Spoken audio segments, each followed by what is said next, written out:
తప్పు చేసినట్ట? ఏంది అసలు ఈ విమర్శలేంది, ఈ నిందలేంది? అసలు నేను చెప్పిన హియర్స్ ఎవిడెన్స్లో కానీ, నేను చెప్పిన ఆ గూగుల్ టేక్అవుట్లో కానీ, ఇందాక చెప్పిన ఈ వాట్సాప్ యాక్టివిటీలో కానీ ఏమన్నా బేస్ ఉందా ఒకసారి మీరు ఆలోచించండి. కొంచెమన్నా బేస్ ఉందా ఒకసారి మీరు ఆలోచించండి. మీ విజ్ఞతగా నేను వదిలేస్తాను, వాళ్ళ విజ్ఞతగా నేను వదిలేస్తాను, నన్ను విమర్శించే వాళ్ళ విజ్ఞతగా నేను వదిలేస్తాను. ఎంత నీచమంటే ఈ 3 ఏళ్ళుగా ఎంత ఘోరంగా క్యారెక్టర్ అసాసినేషన్ చేసినారంటే, ఈ కేసు వల్ల నన్ను ఎన్ని ఇబ్బందులు పెట్టినారంటే, మా కుటుంబం ఎంత సఫర్ అయిందంటే, మా నాన్న వయసు 74 ఏళ్ళు, లోపల జైల్లో మగ్గుతాడు సమస్యలతో. ఆయన ఏం కర్మ పాపం, ఏం తప్పు చేసినాడని ఈ రోజుకి ఆయన ఒకే ప్రశ్న, నేను నా జీవితం అంతా ఎవరికి తెలిసి ద్రోహం చేయాలని, నాకేంది ఈ కర్మ అని బాధపడతాడు. పులివెందుల్లో ప్రతి ఒక్కరికి తెలుసు మా నాన్న ఎవరికి తెలిసి ఎవరికి ద్రోహం చేయలేదు. అటువంటి వ్యక్తిని అన్యాయంగా లోపలేసినారు. ఆ ఉదయ్ అనే పిల్లోడు, వాని మీద అలిగేషన్ ఏంది, మధ్యరాత్రి 4 గంటలకు రోడ్లో తిరుగుతానంట. నేను రోడ్లో తిరిగితే రోడ్లో తిరిగితే కేసులో ఇరికిచ్చేస్తారా? ఏమన్నా అలిగేషన్సా అండి? అన్యాయంగా మనుషులను లోపలేసి వ్యవస్థల్లో వాళ్ళకున్న పలుకుబడి ద్వారా చంద్రబాబు నాయుడు గారిని ఉపయోగించుకొని, ఢిల్లీలో ఉండే బీజేపీలోని టీడీపీ పెద్దలను ఉపయోగించుకొని సర్వనాశనం చేసినారు. ఈ కేసును రాజకీయం చేసి చంద్రబాబు చేతిలో పావులుగా మారి మమ్మల్ని సర్వనాశనం చేసినారు. చాలా ఇబ్బందులకు, చాలా నరక యాతనకు గురి చేసినారు మమ్మల్ని. అయినా ఐ స్టిల్ సే, ఇంత అనుభవించిన తర్వాత కూడా, ఏ తప్పు లేకుండా ఇంత అనుభవించిన తర్వాత కూడా చెప్తున్నా, ఎవడో అంటాడు యాంటిసిపేటరీ బెయిల్ వస్తే నాకు పెద్ద రిలీఫ్ అని. ఏందా రిలీఫ్? నేను ఏమైనా చేసింటే కదా నాకు రిలీఫ్. నేను నరకం అనుభవిస్తాను.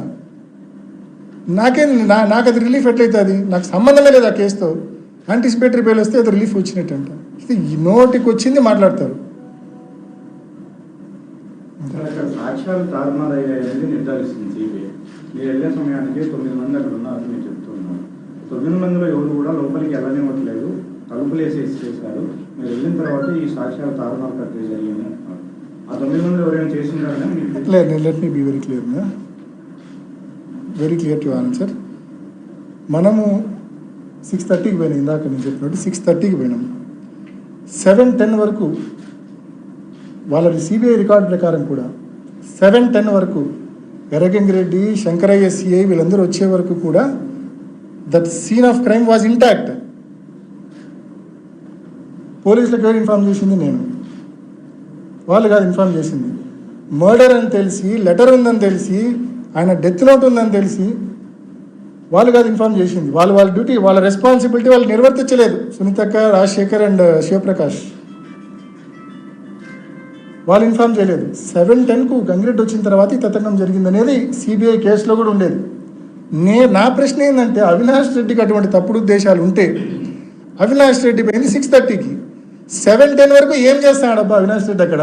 అంటే నేను పోయినప్పుడు it was very simple atmosphere. లోపల 5 మంది, లోపల బయట 4, 9 మంది. 7:10కి కొన్ని 100 మంది ఉన్నారు కదా. అసలు గంగిరెడ్డికి ఫోన్ చేసిందే శివప్రకాష్ రెడ్డి కదా. అసలు గంగిరెడ్డి రాకుంటే అది ఉండేదే కాదేమో, అసలు స్క్రీనింగే జరిగిండేది కాదేమో బహుశా. So simple.